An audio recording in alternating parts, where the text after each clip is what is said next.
Friends இன்னைக்கு வந்து நம்ம தக்காளி சாப்பாடு தான் செய்ய போறோம். அது எப்படி செய்யலாம்ன்றத பார்க்கலாம். உங்களுக்குலாம் தக்காளி சாப்பாடு பிடிக்குமா இல்லையா அப்படின்றத கமெண்ட்ல சொல்லுங்க. மறக்காம சேனலை சப்ஸ்கிரைப் பண்ணி சப்போர்ட் பண்ணுங்க.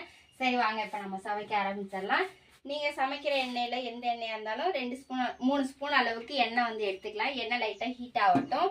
ஹீட் ஆனோடனே ஒரு பட்டை, ஒரு கிராம்பு, ஏலக்காய், அப்புறம் பிரியாணி இலையெல்லாம் எடுத்து வச்சிருக்கோம். இது எல்லாத்தையுமே வந்து சேர்த்துக்கலாம். இது கூட 2 பச்சை மிளகாய் எடுத்து வச்சிருக்கேன். உங்களுக்கு காரத்துக்கு தகுந்த மாதிரி நீங்கள் பச்சை மிளகாய் எடுத்துக்கோங்க. 2 பச்சை மிளகாய், ஒரு பெரிய சைஸ் வந்து 2 வெங்காயம். வெங்காயத்தை போட்டு நல்லா கோல்டு கலரில் வர அளவுக்கு நம்ம வந்து எல்லாத்தையும் வதக்கிக்கலாம்.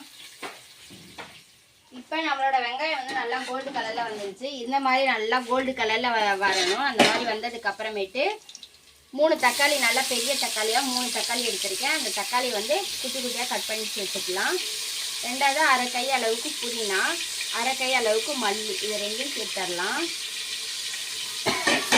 லைட்டாக வதக்கி விடலாம். இது கூடயே நம்ம வந்து இஞ்சி பூண்டு பேஸ்ட் வந்து சேர்த்துடலாம். இஞ்சி பூண்டு பேஸ்ட் வந்து 2 ஸ்பூன் அளவுக்கு சேர்த்துக்கிறேன் நான். இப்போ இதெல்லாம் நல்லா வதங்கிடட்டும். இப்போ நான் வந்து அரை கை அளவுக்கு உப்பு சேர்த்துடலாம். உப்பு சேர்த்துட்டு ஒரு 1/2 லெமனை வந்து விதையெல்லாம் ரிமூவ் பண்ணிவிட்டு ஒரு 1/2 லெமனை வந்து சேர்த்துடலாம். இது கூட நான் வந்து பச்சை பட்டாணி போடுறேன். நீங்கள் மீன் மேக்கர், பச்சை பட்டாணி எது கிடைக்குதோ நீங்கள் அதை போடுங்க. தர்னீஸ் வந்து ரொம்ப சாப்பிடுவான், அதுக்காக பச்சை பட்டாணி போட்டாச்சு. லைட்டாக வதக்கி விட்டுறலாம். இப்போ வந்து நம்ம வந்து 1 ஸ்பூன் அளவுக்கு வந்து தயிர், நான் வந்து பசு தயிர் எடுத்து வச்சுருக்கேன். அந்த தயிரை வந்து நம்ம ஊற்றிடலாம்.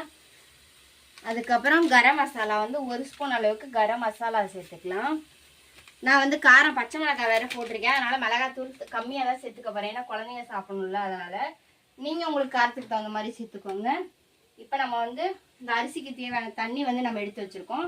அதை வந்து சேர்த்திடலாம்.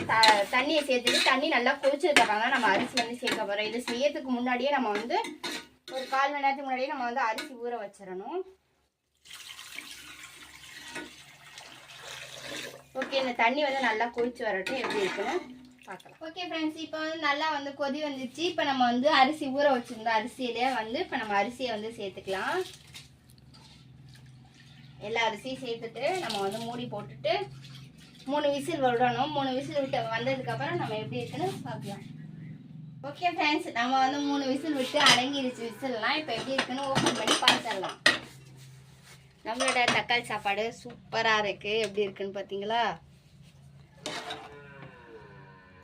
ஸோ நீங்களாம் இந்த மாதிரி ட்ரை பண்ணிக்கலாம் அப்படின்றத கண்டிப்பாக கமெண்ட்டில் சொல்லுங்கள். மறக்காம சேனலை லைக் பண்ணி ஷேர் பண்ணி கமெண்ட் பண்ணுங்கள். பாய்.